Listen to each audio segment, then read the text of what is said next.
Salut à tous et bienvenue pour un nouvel épisode des Spurs. C'est le numéro 6 des Spurs et du Miami Heat, devrais-je ajouter évidemment, puisqu'on a rajouté cette équipe.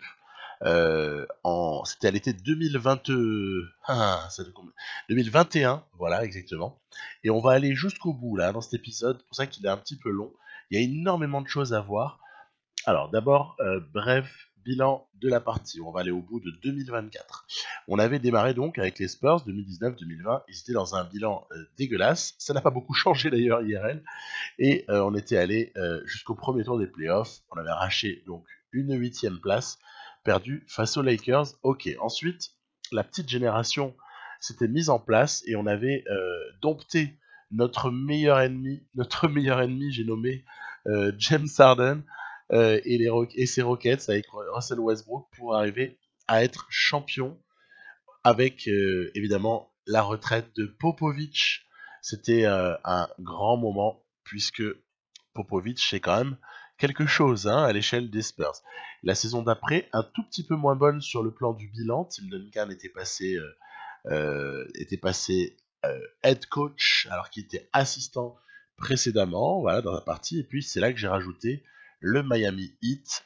Miami Heat d'ailleurs, au sein duquel Jimmy Butler va réussir à arracher le DP of the Year cette année-là, avec des playoffs, allez, on va dire bien maîtrisés par le Miami Heat, auquel j'avais donné un petit lifting, pour être franc, et on s'était retrouvé en finale après que les Spurs se soient défaits une nouvelle fois des Rockets, mais ça n'avait pas été sans mal, puisque Russ West et compagnie avaient été hyper dur à prendre. Donc voilà, victoire de Miami. Ça, c'était l'été 2022, le titre pour Jimmy Butler, enfin, etc. Une jeune génération qui avait quand même éclaté les Spurs 4-1, au terme aussi d'une jolie saison à 58 victoires. Et puis l'année précédente, ça c'était dans l'épisode 5, vous avez vu que j'avais fait une tentative de mixer les conférences pour les playoffs. Et l'équipe qui s'en était sortie le mieux, c'était le Heat, une nouvelle fois, pour un back-to-back. Et notamment grâce à cette action-là de Tyler Hero. Tyler Hero qui avait été juste somptueux. Et bon, de toute façon, tout le monde dans la foulée d'un Jimmy Butler. Ce qui fait que cette partie s'appelle Spurs. Et puis au final, ça fait quand même 2 fois d'affilée que c'est le Heat qui s'impose. Bon, qu'est-ce qui va se passer maintenant? On sait que le projet, il est d'élargir la ligue via une expansion. Et ça, ce sera dès l'été 2024, même si IRL serait plutôt en 2025. Mais j'ai hâte. Je suis comme certains d'entre vous qui me le disent. J'ai très hâte d'arriver à ajouter ces Seattle Supersonics. Pour ça, on va donc avancer d'une année l'histoire. Ben justement, on va voir ce qui se passe avant de les ajouter. Alors, c'est un été qui est intéressant, été 2023, là, dans la partie. Déjà, il y a pas mal de départs à retraite, mais ça, on n'est pas surpris. Pas mal de départs de joueurs qu'on connaît très bien. Il y a comme ça aussi du staff qui cherche à partir à la retraite. Tiens, Dwight Howard Hall of Fame, c'est cool, franchement, respect. Je vais vite modifier cette fameuse règle de playoff pour revenir aux conférences, parce qu'en fait, j'arrive pas à m'y faire de voir les équipes mélangées en playoff, Est-Ouest. Ah, c'est quelque chose qui me choque totalement. Ça, on le bascule, on le changera l'année prochaine, la répartition des équipes par division et peut-être même par conférence. On verra un petit peu comment les choses se passent. Attention, il va y avoir une surprise à la loterie. Je vous avais dit que les Spurs avaient un tour de draft non protégé, premier tour de Portland, qui a encore fait une saison très moyenne, voire même pourrie. Et bien, on est passé de 4e à 2e du côté des Spurs, un petit peu au détriment de Washington et des Lakers qui, eux, ont rétrogradé. Ben oui, c'est normal, s'il y en a qui ont un meilleur tirage, ça veut dire qu'il y en a certains qui perdent des places. Du coup, les Spurs se retrouvent avec 3 choix de premier tour 2023. Ça, c'est pas terrible. Le hit, il n'y a pas besoin d'y aller à la draft, à part c'est pour faire des trades, mais il n'y a pas de choix cette année. Oui, on sait que le Miami Heat, il est ravagé un peu au niveau des pics de draft. Déjà, on en a pour l'année suivante, c'est déjà ça. Donc, on s'occupe très brièvement du staff. Vous avez vu, je fais revenir Udoka du côté des Spurs. C'est l'assistant aux Spurs. On le fait revenir à la maison. On a besoin de lui parce qu'il faut redresser cette barre. La situation est quand même pas non plus géniale. Ça fait quand même 2 fois qu'on échoue après un titre. Allez, il faudrait trouver un moyen. Il y a quelqu'un que je vais repérer, Alors après quand même je compare. Ouais, il y a ce Sheldon Baldwin, il y a Art Caldwell, ce Ray Cardinal qui a une tronche vraiment énorme quoi. Il y a des descriptions de plafond et de plancher qui me laissent froid, ce qui fait que deuxième choix, je vais quand même l'utiliser, je vais pas l'échanger mon deuxième choix. Ce serait quand même un peu dommage. Donc ouais, bah en fait ce qu'on va faire, c'est que je vais me débarrasser d'un des 2 choix de fin de premier tour avec les Spurs et je vais en garder 2 des choix qui sont le numéro 2. On va voir ça juste après, alors qu'on voit que Dusty Swift a été choisi en premier pick par les Pistons. Je vais prendre Kelvin Hayes, qui a un profil qui me plaît beaucoup, d'ailier, très bon défenseur, dont on pourrait peut-être développer à terme les qualités offensives, hein, un peu à l'instar de ce qu'un certain Kawhi Leonard avait fait en son temps. Je vous montre ici quels sont les heureux élus du premier tour de draft 2023. On est sur une draft de joueurs créés par le jeu. Hein, évidemment, à partir de 2022, j'ai basculé dans des classes de draft aléatoirement créées. Et je vais aller comme ça chercher en choix 30 ce Paris Dudley qui, bon, de toute façon, on ne sait pas ce qu'il fera, mais ça ne coûte pas bien cher. Par contre, on voit que Hayes, le choix numéro 2, il a une sacrée marge. Il a une sacrée marge. Dudley, il peut peut-être faire quelque chose de pas idiot, en fait, ce joueur. Donc, peut-être un stretch fort, en fait. Hein, c'est un peu ça. Vous savez, ces ailiers forts à la mode actuelle. Du côté du hit, on va activer évidemment l'option sur Favor. Je dis évidemment, c'est pas si évident que ça. À 12,5, on aurait peut-être pu négocier un peu à la baisse, mais je trouve que Favors, après 2 titres, mérite clairement son salaire. Il est un pion essentiel. On s'occupe des qualifying offers. Après, il y a toujours le petit truc pour contourner le bug qui veut que parfois les mecs n'acceptent pas leur vrai contrat. Vous voyez ce que j'ai proposé à Tyler Hero, à Cam Reddish, de l'autre côté, du côté des Spurs. Voilà, Keldon Johnson aussi a re-signé, un contrat aussi sur 5 ans. De toute façon, je compte sur ces mecs-là dans les franchises concernées. Après, du côté de LaMarcus Aldridge, on a une option joueur. Je lui en ai mis une, c'est pas grave. J'aime bien, j'aime bien. S'il veut continuer, il continue. On va jamais le chasser. Je vais jamais chasser LaMarcus Aldridge des Spurs. Il faudra qu'il prenne sa retraite pour ne plus faire partie de la maison. Rudy Gay, c'est pareil, je suis parti sur un trip. Il y a pas mal d'insignes en fait, il peut mentorer. C'est ça aussi qui est utile. Autant garder nos vétérans dans ce contexte-là. Et puis, un peu dans le même registre, du côté du Miami Heat, c'est James Johnson qui se voit proposer une petite extension. Et je vais également conserver du côté des Spurs, Dwayne Deadman. Par contre, Danny Green, on va le laisser tranquillement, je sais pas, signer au Maccabi ou aller au Pana, faire une année. Bref, il va plus jouer en NBA, très clairement. Après, on complète avec quelques vétérans du côté de Miami. Qui veut la bague? Qui veut participer au three-peat? Bon, c'est un peu présomptueux de dire ça. On va voir un peu la saison, comment elle se passe. Mais c'est vrai que bon, on verra bien. Scottie Pippen Jr. a un petit peu progressé. On a pas mal de vieux qui ont régressé. Le petit Jamie House, notre rookie de l'année précédente, a un peu progressé. Il aura peut-être des spots pour participer à la rotation, allez, on va dire de plus en plus. Voilà, le seul que je fais vraiment jouer là des 3 meneurs qu'on possède, c'est Kendrick Nunn. J'attends que Scottie Pippen Jr. se développe, hein, et Seth Curry est venu pour mentorer. Tyler Hero, il est titulaire, bien évidemment. Il a encore un petit peu de marge en plus de progression, c'est toujours intéressant. Jeune joueur encore, 23 ans, hein, c'est pas si vieux que ça. On a pas mal d'ailiers, mais on sait que je les utilise à des postes divers et variés qui sont pas forcément tous ailiers. Donc c'est pas grave d'en avoir 5 parce qu'en vérité tous ont la possibilité de jouer. Casey Okpala m'intéresse, je suis bien content de l'avoir re-signé à la précédente parce que je le trouve de plus en plus sympathique. Donc ce petit Jamie House dont je vous parlais, le potentiel j'ai du mal à le cerner. Ils ont l'air de dire qu'il va plus progresser du tout. Je suis pas sûr. J'en suis pas sûr. Vous avez vu Adebayo, le nombre d'insignes qu'il a chopé, et en plus il a pas mal d'insignes qui sont hyper précieux. Bon, Adebayo, c'est vraiment fortiche.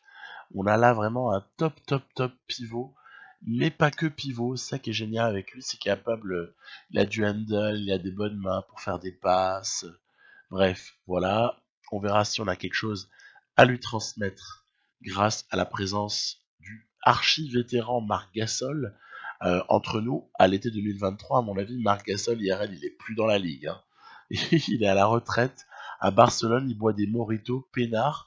Mais bon, là, c'était pour la petite histoire, je l'ai pris, c'est assez sympa. On est déjà passé du côté du hit dans la foulée au camp d'entraînement. Je fais bosser les qualités athlétiques de certains de mes joueurs, puisque ça a un aspect fondamental hein, dans le jeu, le côté athlétique, et on va évidemment construire une rotation avancée. Alors là, pour le coup, House démarre juste sur le banc, mais dès qu'il y aura des blessures, évidemment on le fera rentrer dans la rotation. En fait, vous savez pourquoi j'ai du mal à lancer House? C'est parce que c'est un stretch 4, mais qui défend pas. C'est un Mirotic, quoi, si on préfère. Je suis pas... ou un Dario Saric. Je suis pas super fan de ce profil-là. J'aime bien quand ça défend. Et du coup, on va voir. Il faudra le tester quand même à l'occasion.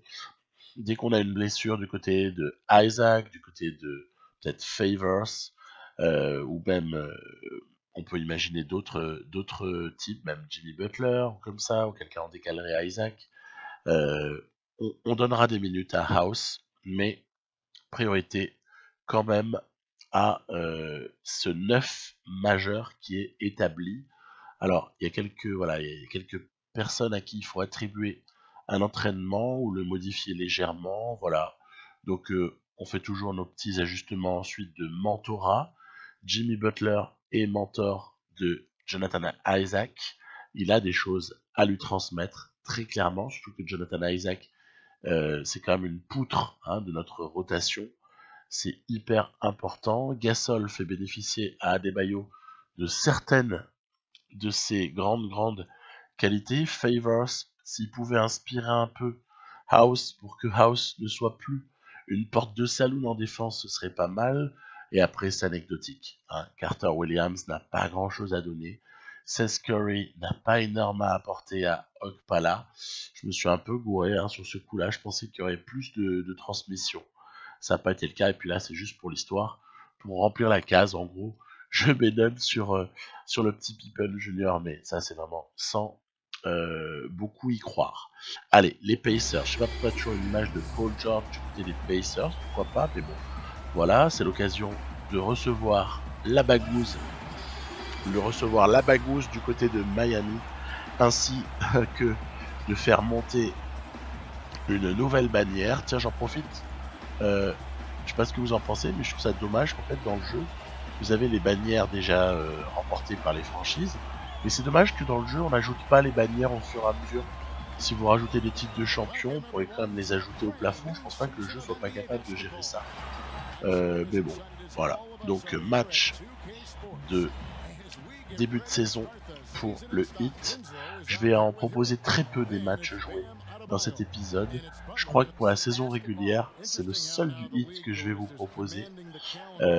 Donc voilà, et encore, ça va être assez court parce qu'on a essayé d'aller à l'essentiel. Donc Justice Winslow qui déroule toujours son basket, elle appelle des pics, c'est le cerveau, hein, on a plusieurs cerveaux faut dire dans cette équipe, mais Winslow à la main, c'est pas dégueu, hein, et puis je suis content pour les Grizzlies qui IRL ils aient récupéré Winslow, mais je suis excessivement triste pour le Heat que le sacrifice ait dû être fait parce que pour moi Winslow il collait parfaitement à l'identité du Miami Heat et je trouve ça bien dommage que Winslow ait été tradé. Bref, c'est comme ça. Casey Okpala dans le corner, bam. Ouais, c'est pas la première fois et puis c'est pas la dernière. Ce qui fait que on a un match qui est relativement maîtrisé. On va pas s'attarder plus là-dessus. Voilà, des petites stats habituelles, je dirais, habituelles. Jimmy Butler qui se concentre sur le collectif. Favors toujours bon en sortie de banque. Palainen très productif. Et du côté des Pacers, une déception nommée Miles Turner notamment. Bon, ça fait une petite entrée en douceur pour le Heat. Et pendant ce temps-là, on s'était quitté juste avant comme ça les progressions joueurs du côté des Spurs. Et ces Spurs ont vu peut-être un petit peu plus leur effectif progresser que le Heat à l'été 2023, puisque les joueurs sont quand même globalement un peu plus jeunes du côté des Spurs. Vous avez vu mon petit mini Ginobili là, José Ramirez. Il est plus qu'intéressant. Il me plaît. Lui, on va le mettre dans la rotation dès qu'on pourra, parce que j'ai envie de voir ce qui est possible avec ce petit Ramirez. Donc après, notre rotation, elle n'a pas bougé. On ne change pas une équipe qui perd. Non, mais c'est pas ça, mais c'est surtout que j'ai aucune raison de pas aller au bout du projet. À la limite, à l'été 2024, on pourrait éventuellement rebattre les cartes en fonction de la saison. Mais pas sans avoir encore une fois essayé de, de voir ce que cette équipe peut donner. Moi, je suis parti avec ces Spurs, je suis parti sur le projet des jeunes, de m'appuyer sur le socle de jeunes qui étaient présents dans l'effectif, sauf Bamba et Reddish, bien évidemment que j'ai été obligé d'aller chercher un pivot et un ailier scoreur. Mais pour le reste, on est quand même autour de l'ossature des gens de Temeray, Lonnie Walker, Keldon Johnson en sortie de banc, certes, ainsi que Samanic et du coup Bobamba, et puis les vieux, on les garde tant qu'on pourra. L'ancien de la maison, Dwayne Dedmon, qui va aborder sa deuxième saison là sur le retour en tout cas. Je suis très satisfait de lui. Il est très capable et il n'a pas perdu beaucoup au final. Il vieillit bien. Il vieillit bien le Dedmon. C'est plus le Dedmon d'Atlanta que le Dedmon des Kings qu'on a là. Et puis, ouais, le thème, c'est les qualités athlétiques. Ouais, je fais pareil qu'au Heat. J'envoie des qualités athlétiques, notamment parce que ces mecs-là ont eu des blessures. Et que, vous savez, quand les types ont certaines blessures, eh bien, malheureusement, cela fait... c'est normal, hein. Si je me pète les croisés, j'aurai pas la même faculté à jumper comme un ouf et envoyer des dunks de l'espace, hein. Donc très légitime, mais du coup, allez, on bosse un peu le physique. Rotation, on est sur la rotation. Je donne des minutes à Ramirez et je donne à Ace. On va pas le faire patienter, Ace. C'est un choix 2 de draft. Un choix 2 de draft, ça se laisse pas sur le banc pendant une saison. À la limite, une fin de premier tour, un deuxième tour, oui, pourquoi pas. Mais pas ça. Du coup, mini hérésie, vous l'avez peut-être aperçu, mais sinon je le commente. Donc en sortie de banc, le jeune Ace va commencer sa carrière aux Spurs en stretch 4. Hein, je le fais jouer poste 4, sachant qu'après il peut avoir des missions au poste 3, mais par rapport à sa taille et ses notes, j'ai trouvé qu'il faisait un bon poste 4 pour une 15-vingtaine de minutes. Les mentors sont devant vos yeux en ce moment. Voilà, on a, euh, on a des choses à donner. Et puis il y a d'autres joueurs qui n'ont pas grand-chose à transmettre. C'est pas grave, c'est pas grave. Mentorat, c'est rigolo. Après, c'est pas toujours très efficace. Euh, justement, cette partie, si je la pousse très loin, c'est aussi parce que j'aimerais bien faire des comparatifs sur les évolutions de mentorat. Donc, je me suis gardé des sauvegardes, ça me bouffe de l'espace de sauvegarde, parce que vous savez qu'on est limité. Je crois qu'on a le droit à 12 ou à 15 au total. Mais moi, vous doutez bien que j'ai plus un seul slot de libre à ce stade-là, malheureusement. Donc je jongle, et parfois je dois écraser à sauvegarde une partie pour arriver à libérer un peu d'espace. Voilà les contre-attaques, ça c'est le jeu des Spurs dans cette partie. C'est beaucoup de mouvements, on a des joueurs jeunes, athlétiques, il va falloir que tout ça soit optimisé. Regardez hop, premier panier en carrière NBA de Hayes, il était sous nos yeux. Et honnêtement, c'est pas le dernier à mon sens. J'ai comme l'impression que c'est peut-être abusé qu'il se soit retrouvé numéro 2 de draft, quoique l'histoire nous le dira. Hein. Mais quand même, il a l'air consistant le Hayes. En plus, il a des insignes, il a un très très joli potentiel. Non, honnêtement, je trouve que ça peut être une super pioche que ce petit... C'est quoi déjà? C'est Kevin Hayes ou quelque chose comme ça. Je me souviens plus son prénom. Ça viendra. Voilà, on déroule donc. Là encore, c'est comme le hit tout à l'heure. Il y a eu, on a déroulé là sur le premier match. Ça se passe assez facilement. Ça permet de laisser aussi la suggestion de tactique par l'IA, nous proposer l'exécution de certains systèmes, dont celui que je viens de vous montrer, qui était assez rigolo pour un Reddish à 3 points. C'est un peu un carton, on fait 50% à 3 points. On est dans une grande réussite. La pauvre équipe de Cleveland, mais qui sera pas si nulle que ça en fait cette saison à l'Est. Hein. Donc ils sont pas si mauvais hein, les Cavs, mais bon ils ont pas non plus grand chose à opposer à cette équipe. Donc le petit Ramirez m'a fait bien plaisir. C'était un peu les débuts hein, de Ramirez dans ce match. Donc on l'a sollicité pour du shoot à 3 points. En fait, j'ai un peu l'utilisation pour Ramirez que je pourrais avoir dans ma partie avec les Knicks, avec Bresdeikis, quoi. Sauf que Bresdeikis, c'est un 3, alors que Ramirez est un 2, mais dans beaucoup de catch and shoot pour le moment, quelques pick and roll de temps en temps, et puis là on aperçoit quelques morceaux choisis du petit Hayes, donc, qui peut shooter à 3 points, qui défend surtout, il défend le plomb. Puis donc en face, ouais, à part Justin Garland, c'était un peu moyen, faut quand même l'avouer. Deuxième petite visite du côté de l'Est, c'est contre le Magic avec Lonzo Ball blessé, sinon il serait là, et quelques petits rookies, hein, marrants, plus le vétéran désormais Niko Vucevic. Et c'est toujours marrant de tester ça. Je me souviens quand j'ai joué ce match, ça faisait quelques jours que j'avais pas joué manette en main. Et du coup j'ai un peu galéré, je sais pas si ça vous le fait aussi.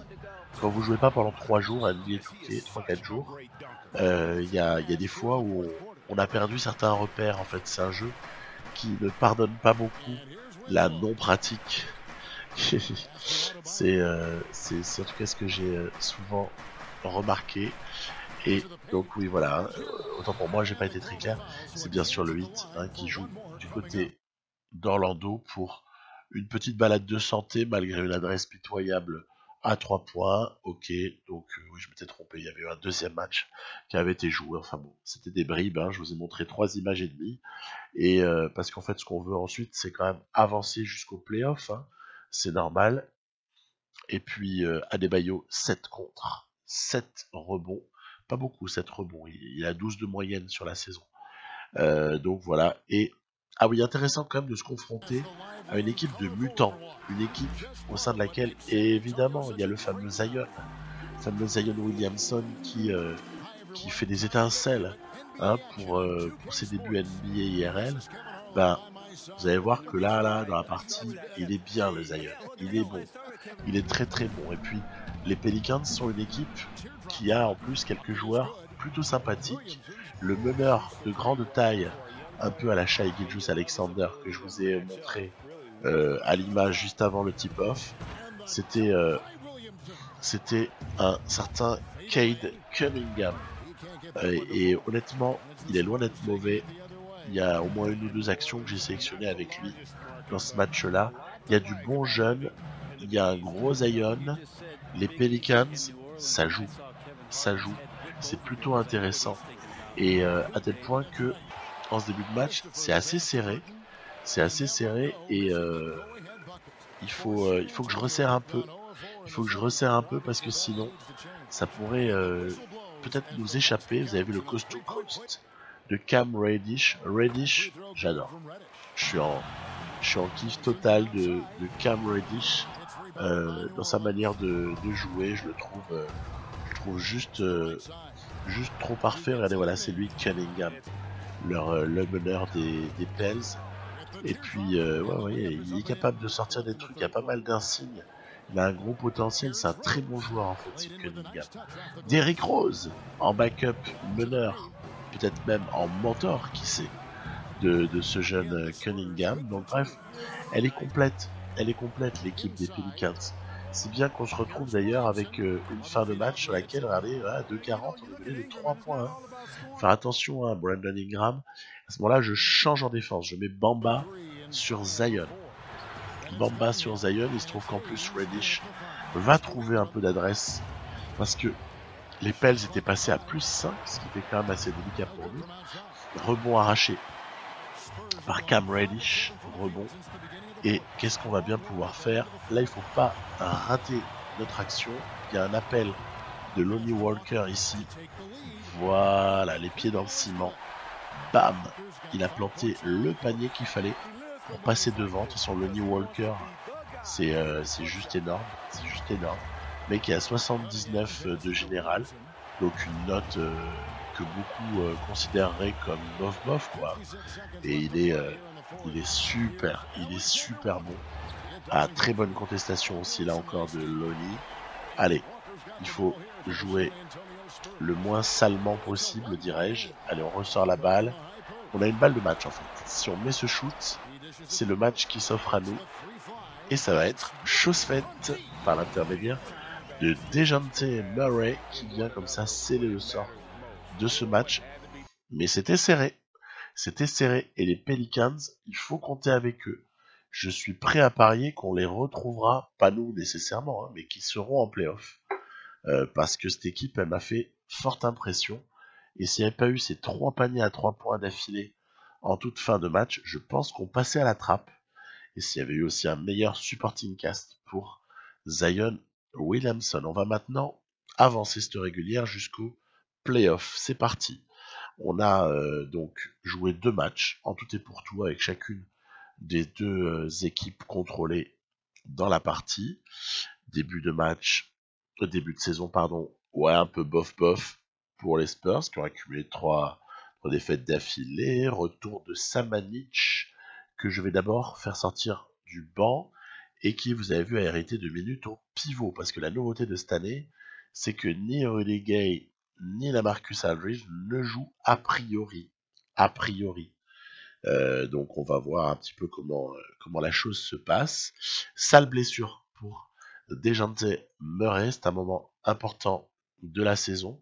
Du coup, c'est carrément pour moi Lonnie Walker qui passe à la main. Parce que mon deuxième meilleur meneur dans cette équipe, c'est pas Derrick White. C'est Lonnie Walker pour l'ensemble de tout ce qu'il sait faire. Après, du coup, ça donne des minutes à certains. Tant mieux pour eux. Tant mieux. Ramirez est on fire. Il doit être sur une bonne série de réussites à 3 points, très probablement. 8 et 4 pour le Heat au bout de 12 matchs et seulement 7 et 6 pour les Spurs, ce qui est quand même pas génial. Hein. Faut quand même se rendre compte, 7 et 6, c'est très très moyen pour cette équipe.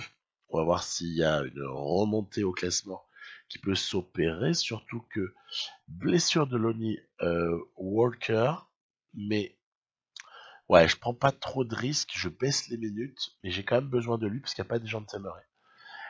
Dans le même temps, du côté de Miami, il y a une entorse pour Isaac. Alors là, aucun risque. Isaac, il est en sucre, il n'arrête pas de se blesser. Je préfère assurer le coup et ne pas tenter le diable.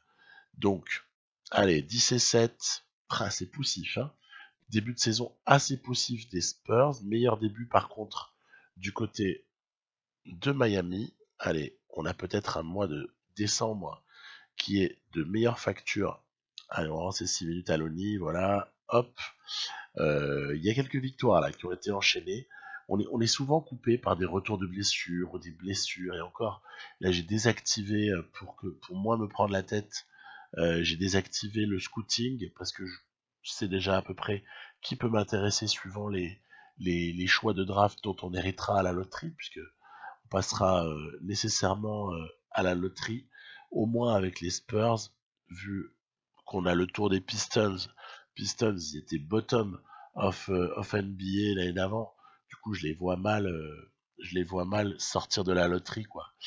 Après, et oui, on en profite. Jimmy veut re-signer. Il lui reste 2 ans actuellement, une année plus celle-ci, à 30. Et je vais un petit peu, quand même, par contre, lui demander une ristourne. On va le prolonger d'une année encore, jusqu'à ses 36-37 ans. On va le prolonger pour une 3e année sur le contrat, là, à 27. Voilà, on a d'autres joueurs qui veulent re-signer. Je suis étonné des prétentions salariales relativement basses pour Kendrick Nunn. Ça me surprend. Du coup, je me dis, je vais pas l'arnaquer. Je vais quand même lui foutre 8 millions pour un backup meneur. 8 millions, c'est pas cher quand il a 80 d'overall. Derrick Jones, c'est pareil, à 26 ans. Derrick Jones, je resigne. Je resigne, sauf que lui, j'ai carrément la rallongée de 3 années pour obtenir un résultat. Voilà. Donc Jimmy Butler, plus 1, vous la voyez. Kendrick Nunn, plus 2 années, vous les voyez. Et Derrick Jones, plus 3 années. Et tout ça est très bien. On joue encore une fois la continuité. J'ai aucune raison de balayer le roster du hit, quoi. Aucune raison. Aïe aïe aïe, Jonathan Isaac. Ah bah, c'est peut-être l'occasion de donner des minutes au petit House. Et puis aussi de donner plus de responsabilité à Derrick Jones Jr. Hein, qui du coup, je le fais starter carrément. Je le fais starter, il a ses petites 27 minutes là, Jones. Et Jamie House met un pied dans la rotation. Pendant ce temps-là, du côté des Spurs, c'est le retour de Dejounte Murray, donc l'utilisation de ma sauvegarde de rotation avancée pour ne pas perdre de temps. Allez, on est revenu côté Spurs, on est revenu à la rotation initiale de début de saison. Hein, donc ça veut dire quand Samanic est revenu. Donc en d'autres termes, avec Samanic en sortie de banc, utilisant poste 5 par moment, je trouve qu'il a la possibilité de le faire. Je lui avais fait prendre du muscle en plus l'année d'avant.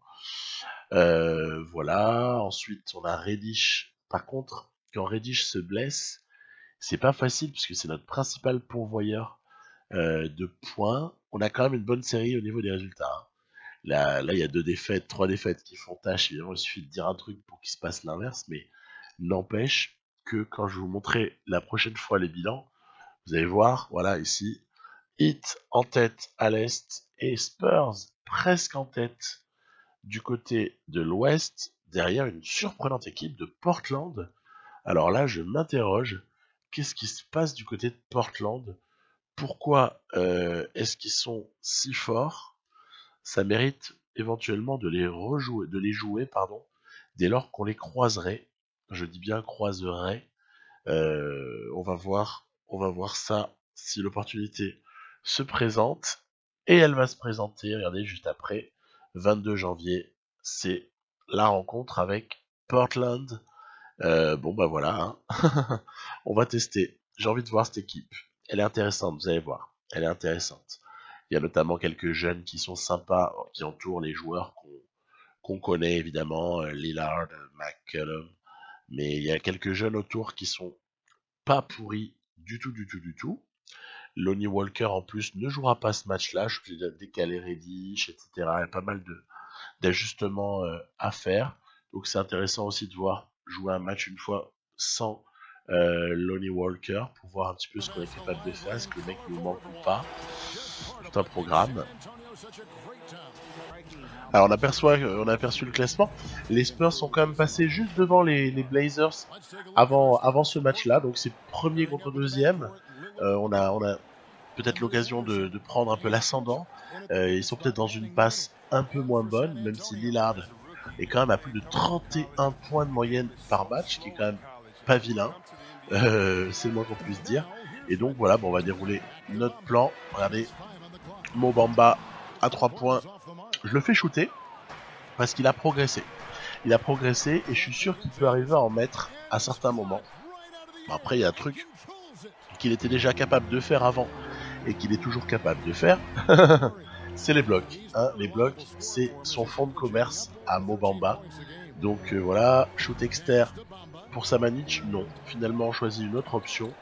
On choisit d'aller poser un écran comme ça sur, voilà, le défenseur de Reddish pour un dunk assez sympa. Faut quand même aller le dire.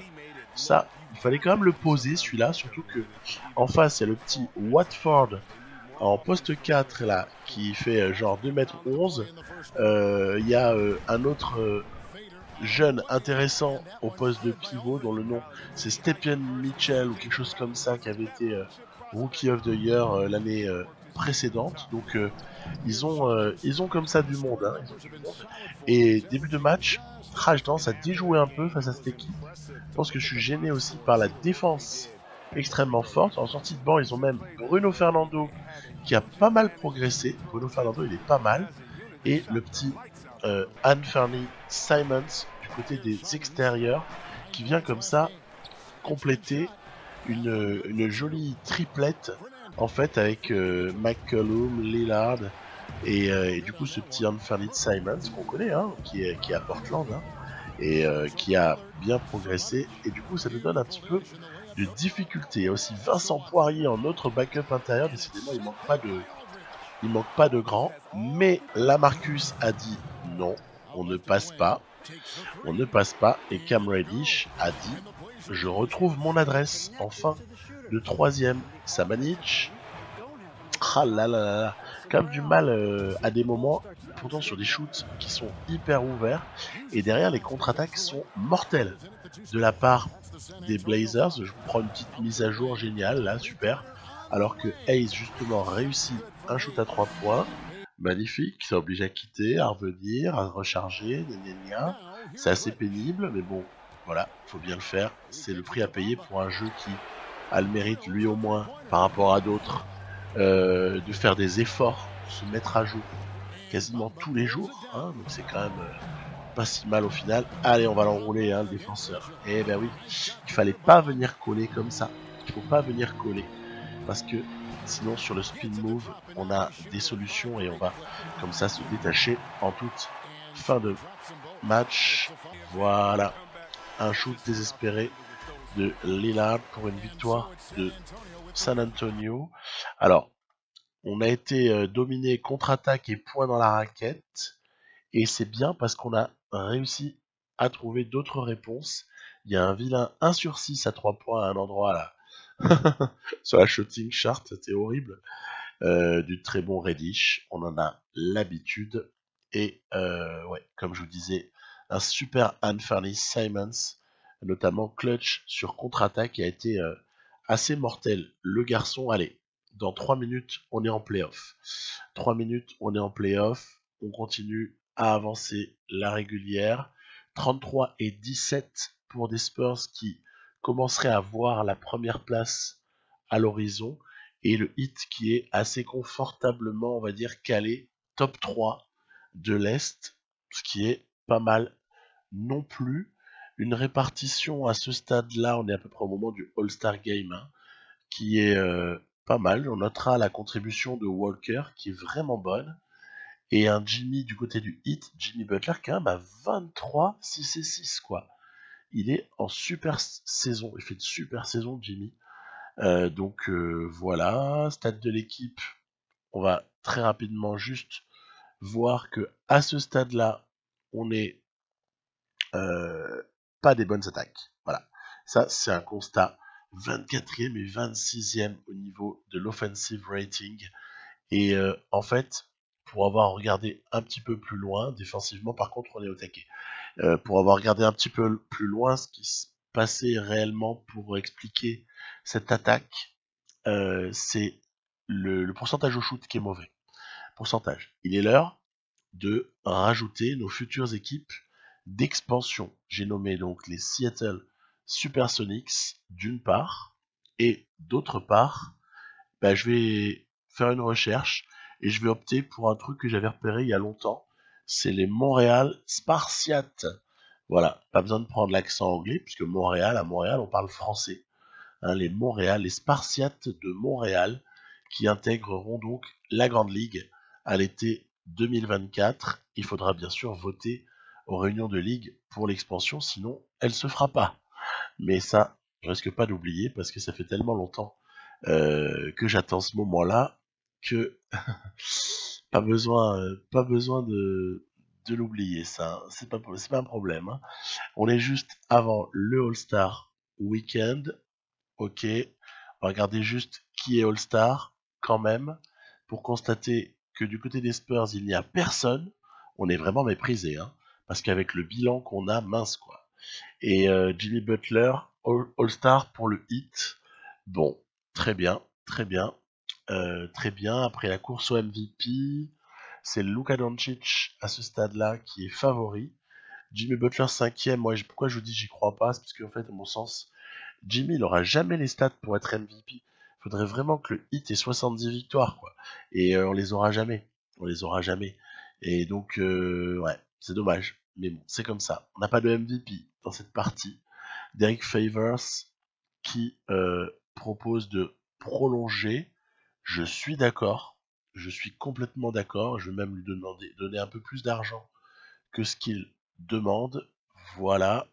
Donc, Favors jusqu'à la fin avec ce hit, ça me paraît être un assez bon projet. 4 matchs de retard sur les Knicks alors que les Spurs ont changé de dauphin.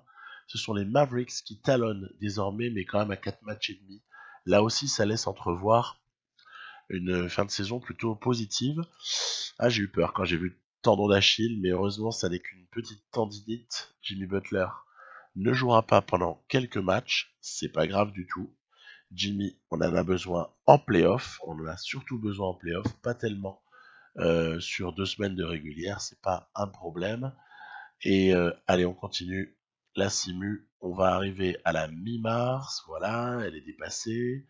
On va continuer ensuite, évidemment, à réintégrer Jimmy Butler, parfait. Du coup, Isaac repasse en 4 et le jeune House se rassoit un petit peu plus au bout du banc. 46-21, c'est pas mal du tout hein, pour le hit, c'est un bon bilan. Et pendant ce temps, 43-23 pour les Spurs. Vous avez vu un truc qui est cocasse dans cette partie, c'est que les équipes de l'Est ont de meilleurs bilans que les équipes de l'Ouest, y compris les meilleures, y compris les meilleures équipes. Euh, on va terminer la saison, ouais, je le dirai juste après, allez, je le dirai juste après. Derrick Jones, fracture de l'humérus, out pour la fin de saison. Du coup, House est installé. Voilà, House, il prend 18 minutes et on verra bien ce que ça donne. Après, je jugerai par rapport aux stats avancées, aux stats pour voir si House doit avoir une 15, 18, vingtaine de minutes ou pas dans cette rotation. Et si la réponse est oui, ça va me donner un gros mal de crâne parce que je sais pas à qui je dois enlever les minutes pour lui donner. En tout cas, quand Jones reviendra, voilà, on termine, on arrive à la mi-avril. Avant le dernier match, les Spurs sont assurés de terminer premier, pas de problème. Très faible écart hein, entre le 4 et 8e à l'ouest. Par contre, il y a de très gros bilans à l'est, comme je le disais. On a le tiebreaker du côté du Heat sur les Hawks. Il fait on est certain de terminer à deuxième position. Luka Doncic va être MVP, très bien. Vous savez, le premier choix de draft là, il est Rookie of the Year du côté des Pistons. Après, il y a ce BG Boston qui avait été drafté par le Jazz qui est très bon. Il est pas mal du tout, ce joueur, c'est un scoreur. Isaac, défenseur de l'année, ça fait plaisir. Le petit Sharif O'Neal, une vieille connaissance. Il est Most Improved Player du côté des Rockets et on a aperçu Mike Millan qui est Coach of the Year. Évidemment, c'est normal, c'est le coach des Knicks et ils ont le meilleur bilan de la ligue. Les Knicks, c'est une équipe qui marche sur la NBA en cette année, en cette saison 2023-2024. Il y a pas mal de monde dans les All Defensive Teams pour mes équipes. Ça me fait plaisir, c'est une maigre consolation par rapport au All NBA Team. Et après, ouais, il y a quand même une concordance dans le Willis et Mobley. Je suis allé voir depuis, ce sont des choix antérieurs mais qui n'avaient pas encore joué, c'est pour ça qu'ils sont considérés comme rookie très justement par le jeu. Et sinon il y a quelques bonnes pioches en deuxième All Rookie Team, notamment ce Jonathan Hill du côté des Bucks, etc. etc. Allez, les playoffs. Les playoffs, on y est enfin. Le premier tour, ce sera contre Utah pour les Spurs et un choc avec Toronto. Je dis choc parce que Toronto est très fort. Toronto, c'est vraiment pas mal. Je vous en parlerai juste après. Donc, les Spurs, 20e au final, offensive rating, 27e pour le 8, c'est vraiment pourrave. On a par contre les deux meilleures défenses de la ligue, ça n'est pas étonnant. Le rebond est plutôt sécurisé défensivement, ce qui est un très bon point. Au niveau du rebond offensif, c'est plutôt pas mal, c'est même excellent pour le hit. Et il y a d'autres petites choses à regarder, c'est oui, le pourcentage au shoot qui est cata. Et je vous disais juste avant que c'est de là que vient probablement le mauvais offensive rating.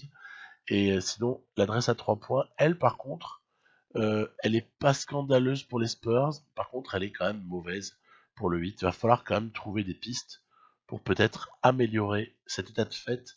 Parce que à terme, ça pourrait quand même jouer des tours. Alors les Raptors, je vous en parlais, ils sont forts.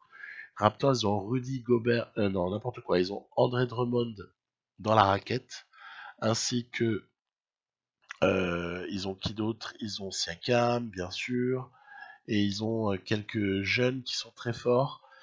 Donc, et puis ils ont aussi petit meneur de Charlotte là, son nom m'échappe là sur le coup, mais ils ont du monde. Ils ont du monde, c'est une bonne équipe. C'est pas surprenant qu'ils embêtent le hit d'entrée de premier tour de playoff, alors qu'on voit par contre que de l'autre côté, ça se passe plutôt pas mal pour les Spurs. Le hit est vraiment en danger, hein. Ils ont quand même perdu les deux premiers matchs à domicile contre cette équipe des Raptors, heureusement.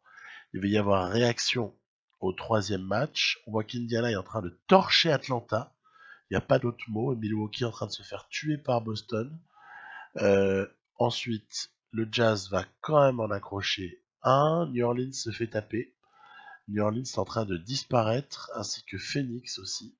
Ce sont des surprises, ça, parce que je les voyais un petit peu mieux que cela. Égalisation du Heat, très bien.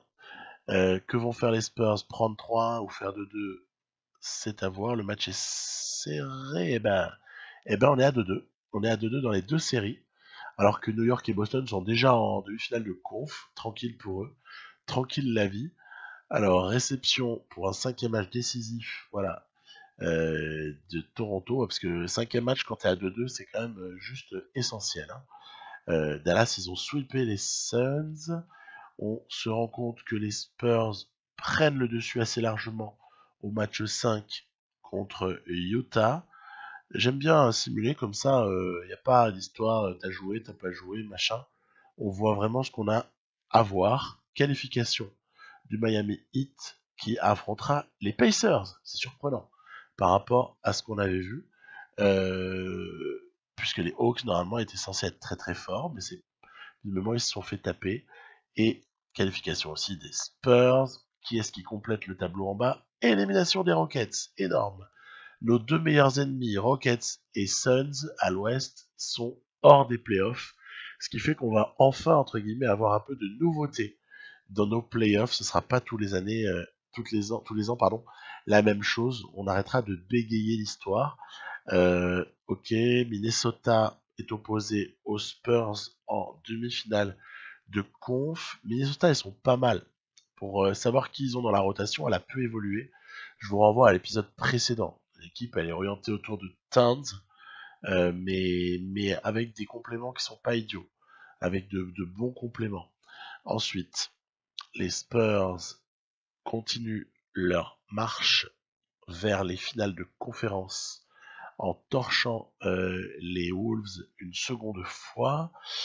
Miami se fait surprendre. Tiens, ah là là, c'est pas évident, hein. Miami se fait surprendre par les Pacers, menés 2-1 actuellement. Et c'est un petit peu danger du côté de Miami. Spurs plus 20 pour le 3-0. Ok, Dallas en train peut-être de dominer Denver alors que New York se balade. Ça ne surprendra pas grand monde. Encore une victoire des Pacers qui sont en train d'éliminer le Heat très probablement. Waouh, c'est chaud, c'est chaud. Et victoire par contre sans trembler des Spurs. Minnesota n'aura pas beaucoup opposé de résistance. Le 5e match est capital. Je ne le joue pas. Je ne le joue pas parce que si on doit se faire taper 4-1, il faut que ça arrive. Ça n'est pas le cas, on recolle. Et c'est vrai qu'à partir de ce moment-là, on recolle. Du coup, je me dis, allez, joue-le. Joue-le. Et puis, si jamais on arrive à égaliser, on simulera le match 7 pour que, en définitive, soit quand même le jeu qui décide de qui doit aller en finale de conférence face à très probablement les Knicks, hein, on va pas se mentir. L'équipe donc des Pacers est orientée autour de joueurs qu'on connaît. En fait, ils ont perdu Oladipo, puisque Oladipo est Clippers dans la partie, puisque Paul George avait quitté les Clippers à l'été 2021, je crois. Donc voilà, ils ont quelques rookies Indiana qui sont pas pourris. On les avait croisés un petit peu plus tôt dans la saison, souvenez-vous en début d'épisode. Justice Winslow continue à dérouler ses petits pics avec Adebayo, pas de problème. Le fade de Bitadze, c'est peut-être un petit peu présomptueux, surtout que ça offre au Heat une opportunité de contre-attaque avec, oh bah tiens, c'est pas banal, un shoot à 3 points pour Bam Adebayo. Attention à TJ Warren qui arrive et ça va être le début d'une séquence un peu pénible où il y a comme ça Warren, il y a le petit Aaron Holiday qui vont arriver à provoquer pas mal de fautes. Je vais me prendre pas mal de lancers francs, ce qui fait que en fait le Heat va recoller. On voit ici qu'ils sont revenus à 1 point alors qu'on s'orientait a priori vers un match peut-être plutôt facile. Heureusement que sur contre-attaque, Miami est tranchant et heureusement également que Kendrick Nunn sort de sa boîte ici pour redonner une avance sympathique au Heat. Allez, on a le droit de contrer et on conteste. Parfait. Bitadze, il aurait quand même pu le mettre, hein, le panier. Ça aurait été Anthony Davis, je pense que ça aurait pas fait un pli. Hein. Et on va voilà emporter ce match quand même, somme toute, assez facilement sur le 4e quart-temps. Voilà. Shooting chart absolument horrible pour les Pacers qui ont vécu un enfer offensif face à cette défense un petit peu élite quand même, que constitue la défense du Heat. Voilà, encore du bon bam, etc. C'est toujours quand même plutôt la même chanson. Hein. Les joueurs sont réguliers, hein, ils performent, ils performent. Match 7, Simcasté. C'est parti, on reçoit donc les Pacers pour une victoire très nette, qui fait que le Heat va retrouver les New York Knicks qu'ils avaient battus en playoff l'année qui avait précédé. C'était une finale de conférence.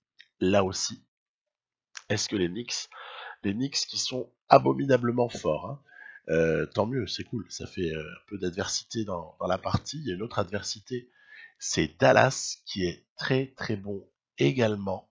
Dallas autour de Doncic Porzingis, mais pas que.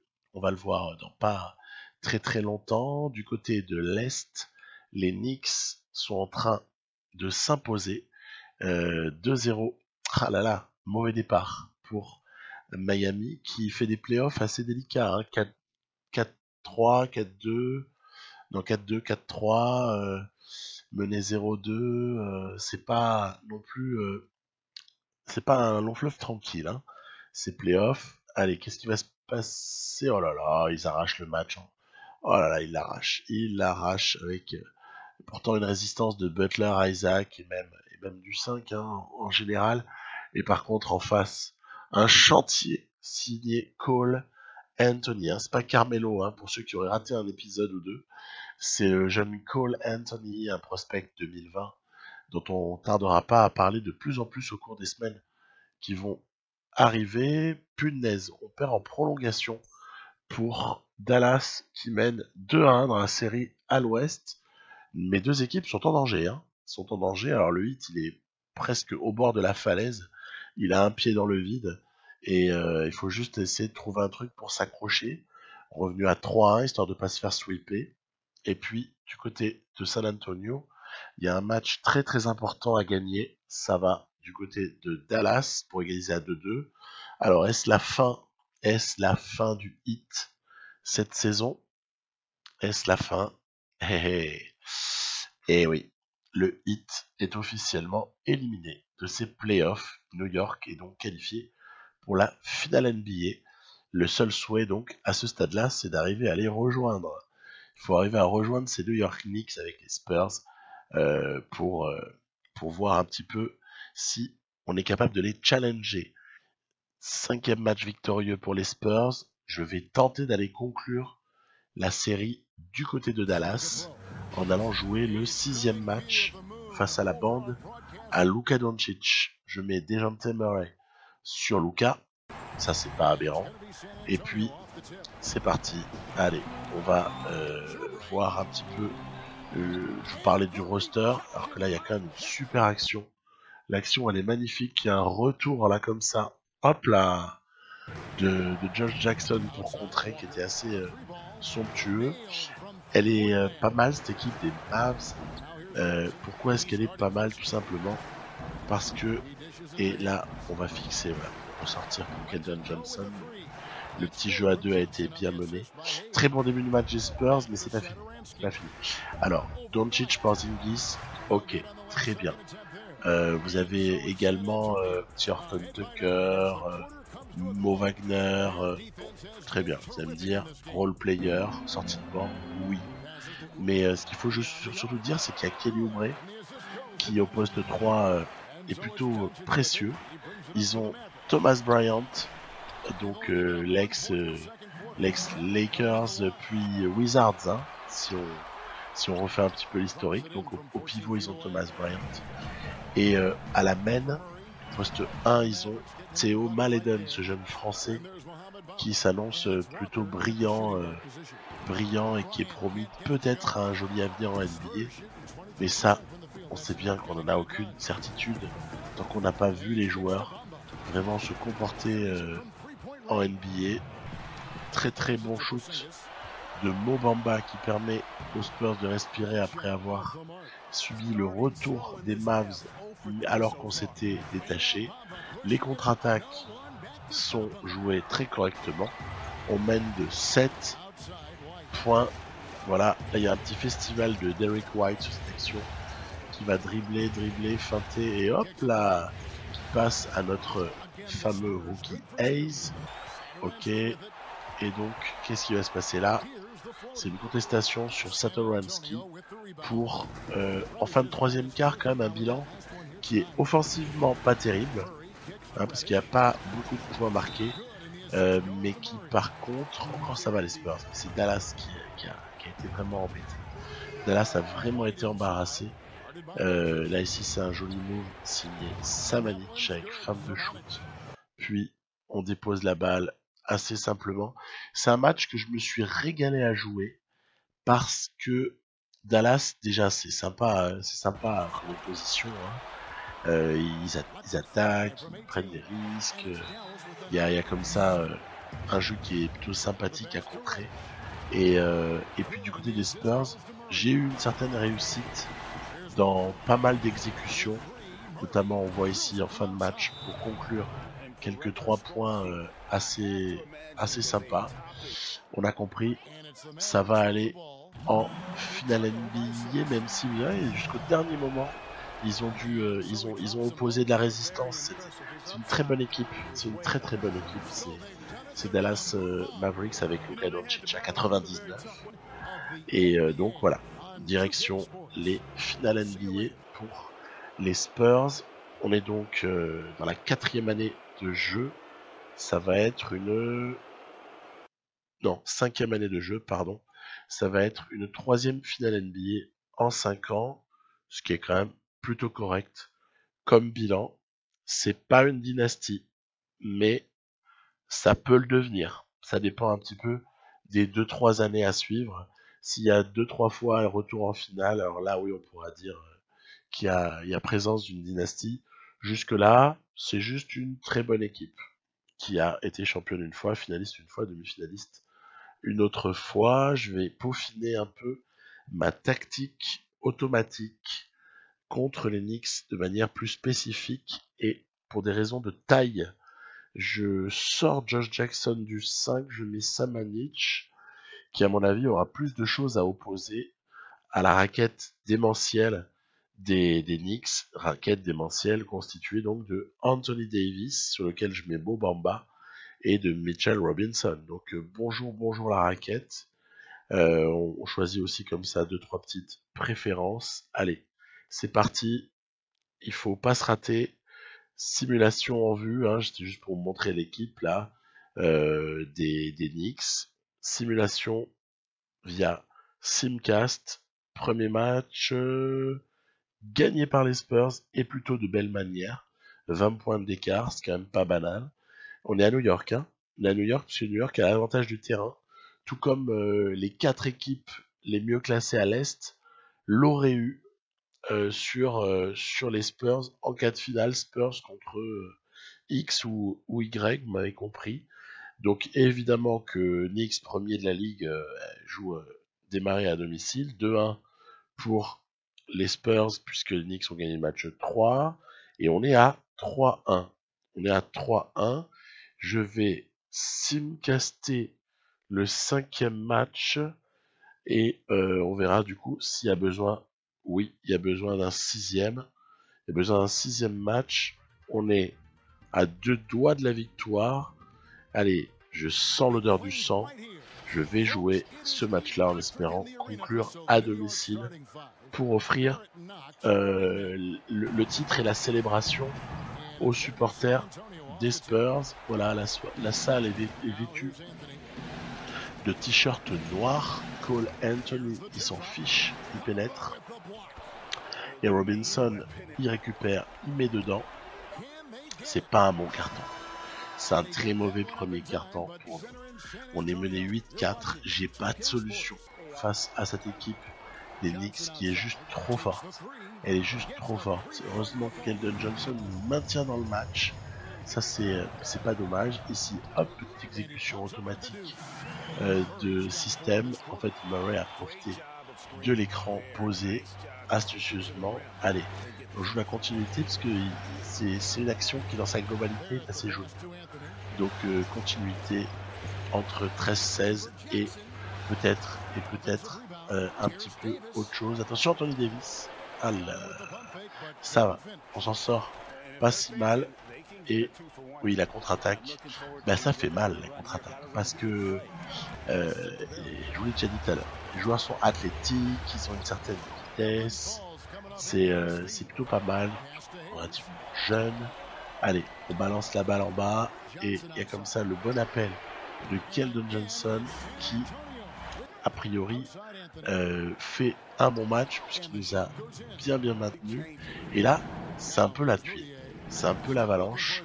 On va se prendre, je crois, 7 points d'affilée par Kevin Knox qui marche sur l'eau, avec en plus une contre-attaque facile à 3 points ouvert ou presque, avec ensuite une provocation de faute qui lui permettra de marquer au niveau des lancers francs. Attention, on est en train de se faire tuer. On est en train de se faire tuer par ces Knicks.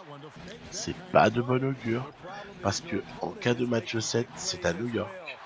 Et comme j'ai joué le 6, je serais presque moralement obligé de simuler s'il y a un match 7. Donc on a une toute petite chance de ne pas revenir à New York. On est à -7. Regardez l'action de R.J. Barrett. Allez, ouf, encore une fois pour Anthony Davis. +7, on n'arrive pas. Surtout qu'on se fait contrer. on se fait contrer, il y a tout le monde qui s'allume au moment où il y a le contre qui a eu lieu, les insignes se sont déclenchés. Ouf, très bonne contestation. Ça permet peut-être d'espérer 31-38 et peut-être bientôt, oui, 33 à 38, il reste une minute. Allez, je laisse la continuité. Là encore, je laisse la continuité parce que, mine de rien, dans cette minute, il va se passer des petites choses. Déjà, on fait face à l'attaque des Knicks qui fait bien circuler le ballon, honnêtement. Ça circule pas si mal, il y a des bons déplacements. Bon après, Knox, il est sympa entre les Davis. Il file la balle en toute fin de possession, du genre débrouille-toi. Et du coup, nous, ça va nous permettre comme ça de recoller. On est revenu à 1 point, il reste moins de 24. Je ne fais pas faute, ou en tout cas, j'essaye quand même de voler la balle avant d'éventuellement faire faute.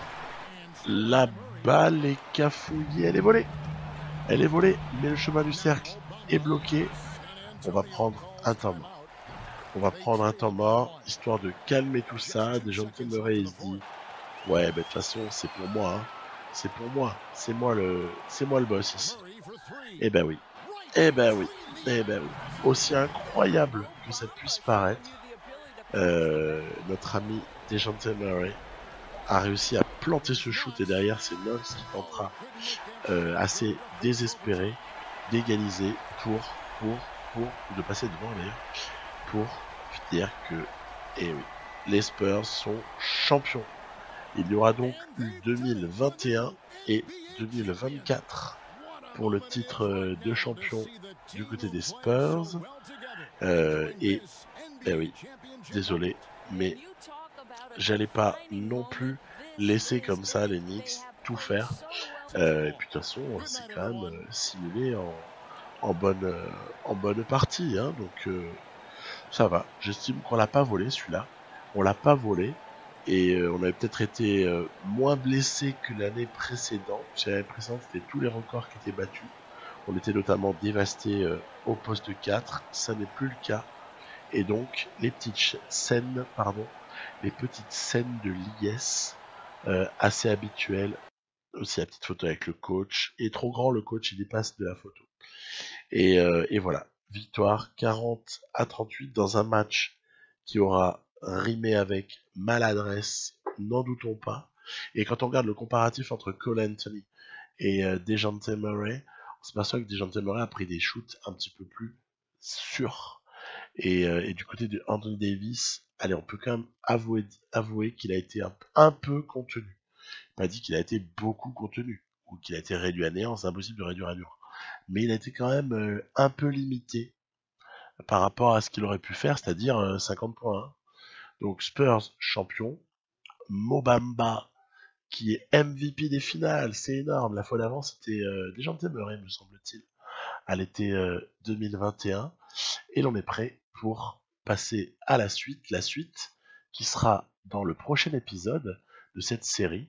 La suite, évidemment, qui sera dominée par quelque chose de supra excitant, le retour des Sonics en NBA et surtout le retour pour la ville de Seattle. Voilà, Seattle va récupérer une franchise alors que la franchise avait déménagé pour aller du côté de OKC une grosse quinzaine d'années plus tôt. Voilà, je vous dis à très vite pour d'autres aventures. Spurs épisode 6, c'est terminé. À très bientôt pour le numéro 7. Bye bye.